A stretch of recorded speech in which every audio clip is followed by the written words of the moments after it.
Hey there, everybody. Pete Pardo here from Sea of Tranquility. Welcome to day 27 of albums that are 50 years old in 2022 as we look back on that magical year in music that was 1972. Before we get to my pick today, just want to show everybody once again the brand new Sea of Tranquility shirt that is available. The link below in the video description on our merch page. One of my favorites, I think, out of all the designs we have. This one should be a pretty popular one, so pick one up now, show it to your friends and family, and help spread the word of Sea of Tranquility with this glorious new shirt. So back to the album pick of the day. Actually, it's albums today, because remember we talked about how there were a handful of bands that I love a lot that released two Dynamite albums in 1972, and I want to make sure to give love to both of them. In this case, we've got... this particular one was released on April 14th, 1972, for the Vertigo label in the UK, Columbia here in the States, produced by the band. I'm talking about the third album from British progressive rock legends Gentle Giant, Three Friends.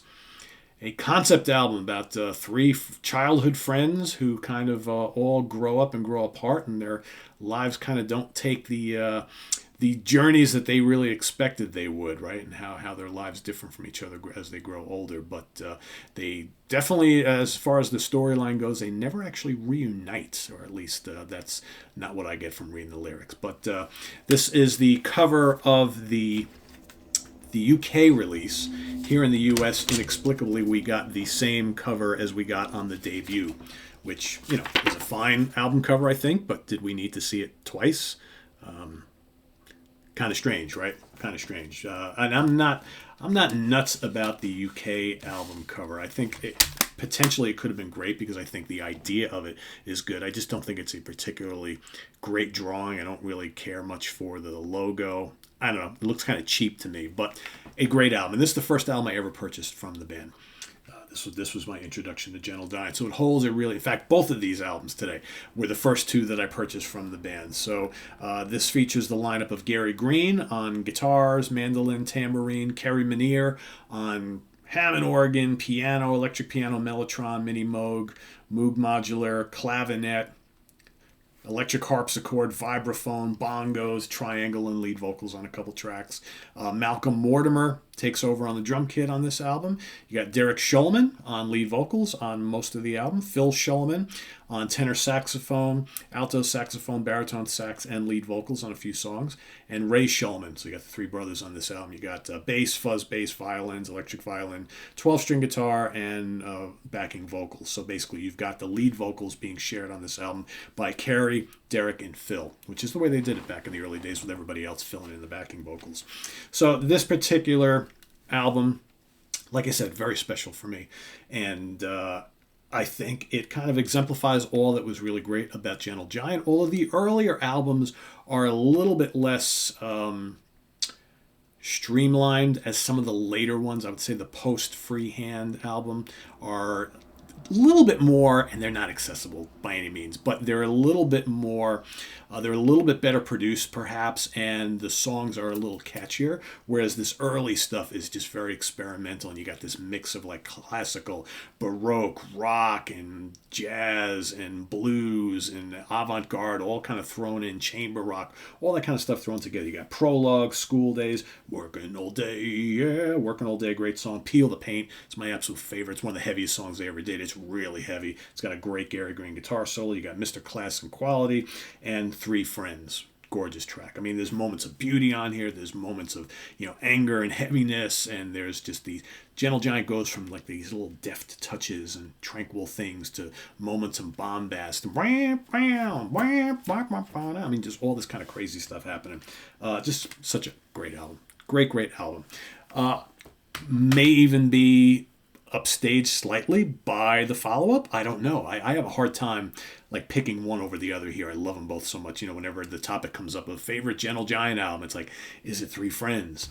Is it Octopus?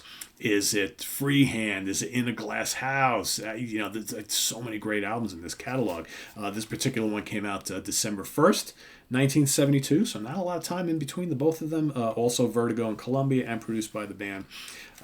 Their fourth album got the amazing Roger Dean artwork, right? That was the Roger Dean art for the UK release. Here in the States, we got that right there. which I think is pretty cool too. It's not quite Roger Dean, but I like both of these album covers. I think they're pretty cool. Although, kind of the tiny octopus in what looks like kind of like an ink jar, kind of interesting, right? But either way you look at it, wonderful artwork.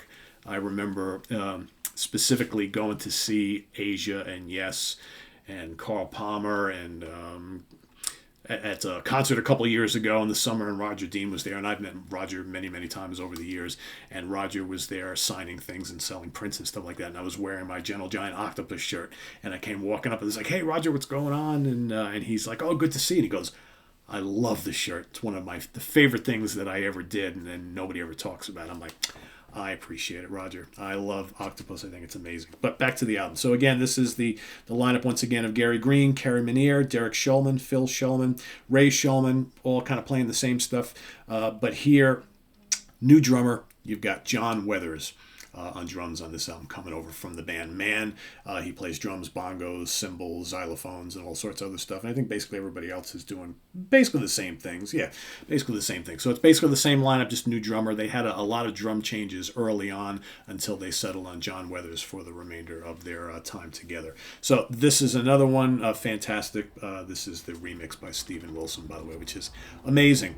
But here you've got the classic Advent of Panurge, which is just a tremendous song.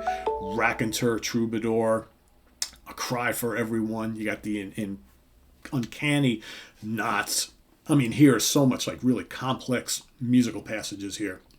The Boys in the Band, A Dog's Life, Think of Me with Kindness, which is one of those kind of really gentle songs because they could do that. Gentle Giant, the kind of yin and the yang. And then River, which is another really good song. It's got some great violin and guitars and, an amazing album. I couldn't tell you, trying to pick a winner between these two. And again, not that we have to, but I struggle sometimes with which one of these do I like more.